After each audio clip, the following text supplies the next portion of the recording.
You know someone everyone adores, always helping, always kind, always doing the right thing. That colleague who never speaks ill of anyone to their face. That family member who is so generous, but you always end up owing them something. That friend who only wants what's best for you, but you feel worse after every conversation. And maybe you're starting to suspect something, but you feel guilty about it, thinking, how can I question someone so good? Or maybe you're watching this because someone you love is being manipulated by one of these people, and you don't know how to warn them without looking like the villain. There's a type of manipulator far more dangerous than the obvious one. It's the one who uses kindness as a mask, who hides behind virtue to get what they want, who manipulates while everyone applauds their generosity.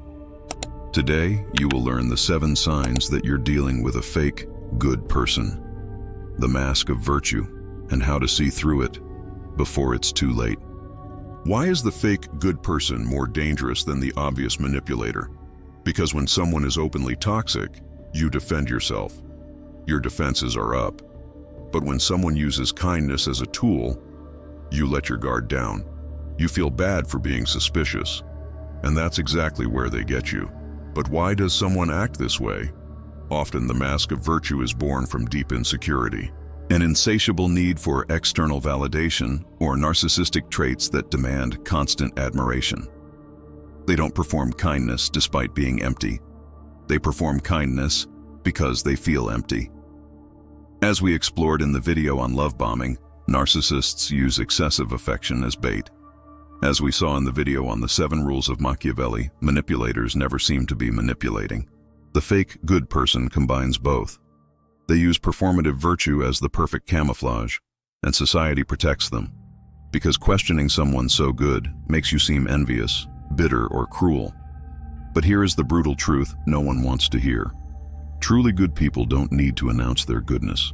They don't need an audience. They don't keep a scoreboard of favors. They simply are. Fake good people perform kindness, and every performance has a price that you will eventually pay. So let's get to the signs. And remember, to recognize is not to judge, it's to protect yourself. Sign number 1, their kindness has an audience. Pay attention to when they help. A genuinely good person helps when no one is watching, when there's no credit to be gained. A fake good person helps when there are witnesses. A practical example. Your generous colleague always offers to help in meetings, in front of the boss, in front of the team. Don't worry, I'll help you with that. But when you need real help with no audience, he's busy, he has excuses. Or that friend who posts every charity donation on Instagram. Every time they help someone, there's a picture, an inspiring caption, hashtags. It's not about helping, it's about the image of helping. Think of the manipulative mother who is so sweet in front of guests. Everyone says, "You're so lucky to have a mother like her." But when the doors close, the story is completely different. How to recognize it. Observe what happens when there's no one to impress. Does the kindness continue, or does it vanish? Genuine people have private and public consistency. Fake people perform for the audience and charge you backstage. Sign 2. They keep a scorecard of favors. Genuinely good people give without expecting anything in return. The act of giving is the reward. Fake, good people are investing, and eventually they collect, with interest. You know this phrase, after everything I've done for you, that's the bill, and it always comes. A concrete example, your generous friend lends you money. You thank him, you arrange to pay him back. But months later, when you can't do what he wants, "Dude, I helped you when you needed it, remember?" He didn't lend you money. He bought an obligation, or that family member who always helped you, and now you have to visit every Sunday, call every day, do everything they ask, because you owe them, because they did so much for you. In the video on the rules of Machiavelli, we saw how manipulators use guilt as a weapon. The scorecard of favors is the ammunition for that weapon. How to recognize it? If every time you say no to someone, they bring up what they did for you in the past, it wasn't generosity, it was an emotional investment, and you owe nothing to anyone for kindness that came with invisible strings. Genuine people give freely. No reminders, no bills, no emotional debts. Sign 3. They are perpetual victims. This one is more subtle, and therefore more dangerous. The fake good person is always suffering, always sacrificing, always being mistreated by the cruel world. But here's the pattern. They tell these stories constantly, and there's always an audience. I do everything for this family and nobody appreciates it. I always help everyone at work, but no one helps me. I'm so generous, but people just take advantage of me. And take note of this pattern. They collect injustices like trophies. Each sacrifice is a future bargaining chip. They don't want to solve problems. They want to maintain their victim status. What are they doing? Preemptively making you guilty. When you don't do what they want, you won't just be someone who said no.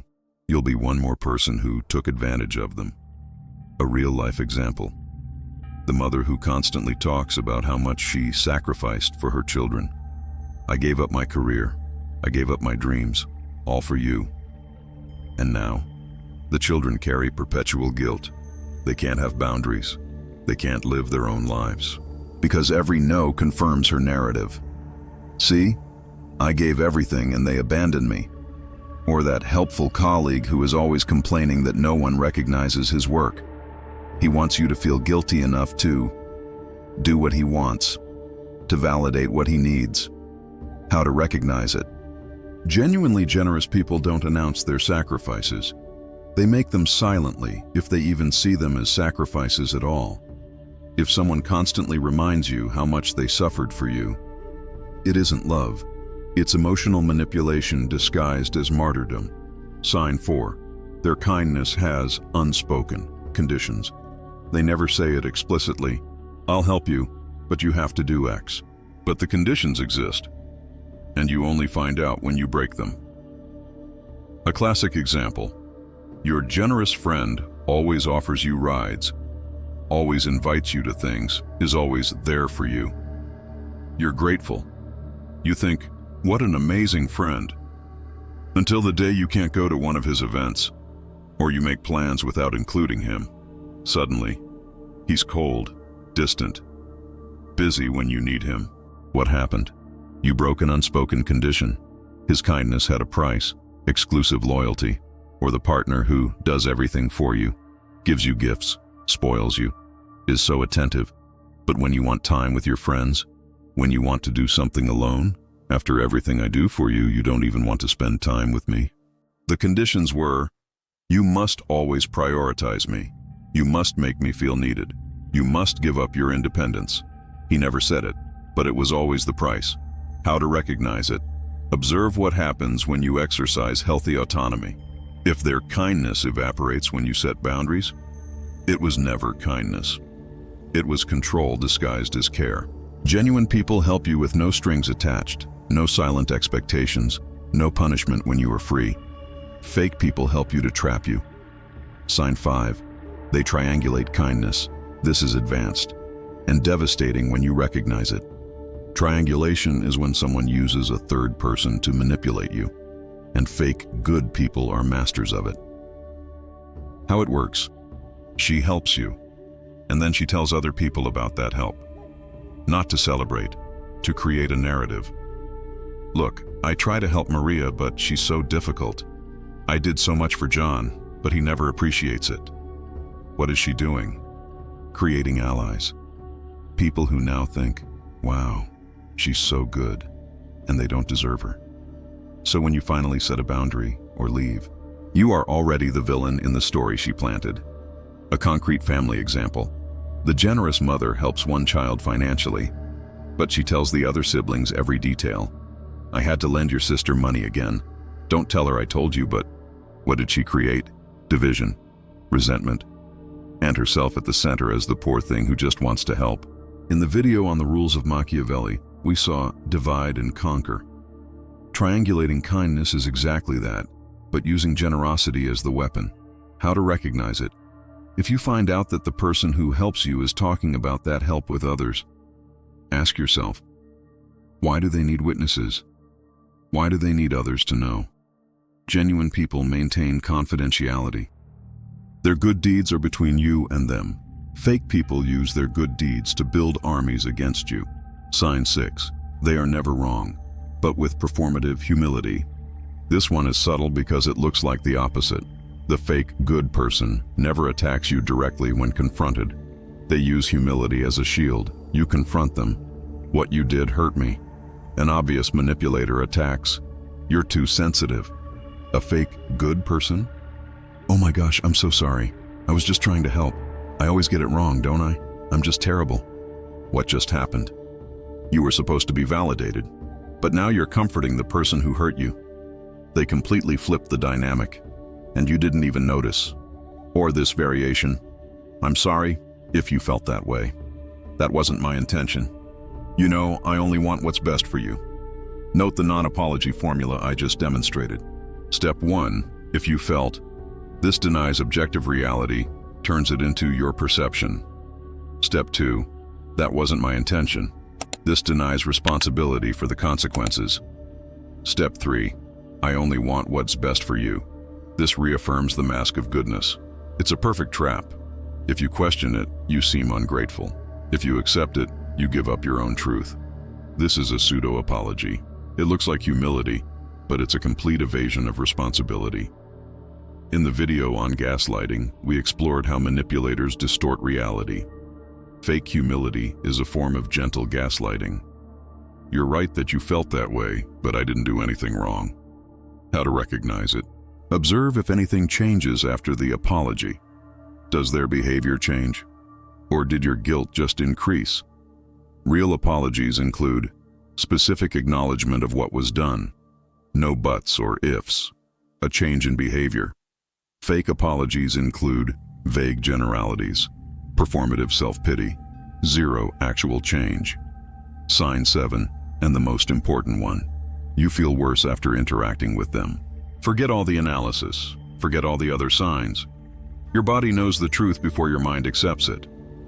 Genuinely good people leave you feeling energized, valued, seen, supported.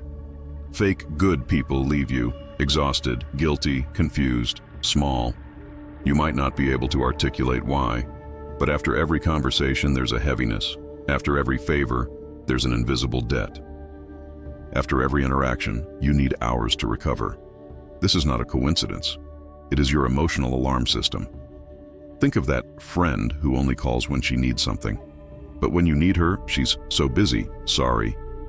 And when you finally talk, the entire conversation is about her problems, her drama. You hang up exhausted and feeling guilty for feeling exhausted. She's so good to me, why do I feel this way? Or that partner who does so much for you, but every encounter is like walking on eggshells. You're constantly monitoring their mood, adjusting your behavior, trying not to disappoint them, and they never attack you openly. They just get sad, disappointed. It's okay, don't worry about me. As we explored in the video on amor fati, the question is not why, but what for. What purpose does this relationship serve for you? Does it make you grow, or does it make you shrink? If the honest answer is I feel smaller, it doesn't matter how good the person seems. You deserve relationships that expand you, not ones that drain you while they smile. So those are the 7 signs. And here is the truth no one wants to hear. You are not wrong for being suspicious of someone so good. Your instinct is protecting you from something your polite mind wants to deny. Because we were taught that questioning kindness is cruel, that being suspicious of generosity is ungrateful, and fake good people use this social conditioning against you. They know that the mask of virtue is the perfect camouflage, because society protects the image of goodness, even when manipulation lies behind it. And here's what hurts the most. Many of these people don't even know they're fake. They genuinely believe they are the victims, that they are generous, that they just want to help. In the video on Jung's shadow, we explored how we deny aspects of ourselves. The fake good person has a huge shadow, but they project 100% of it as light. I am so kind. It's others who don't appreciate it. It's others who take advantage. And this lack of self-awareness, it makes them even more dangerous. Because you can negotiate with conscious manipulators. you can confront them. But someone who genuinely believes they are a virtuous victim while they manipulate, there is no possible confrontation, because any feedback just confirms their narrative of martyrdom. So what do? You walk away, quietly, without dramatics, without long explanations, because explaining to someone who doesn't want to see is throwing energy into a void.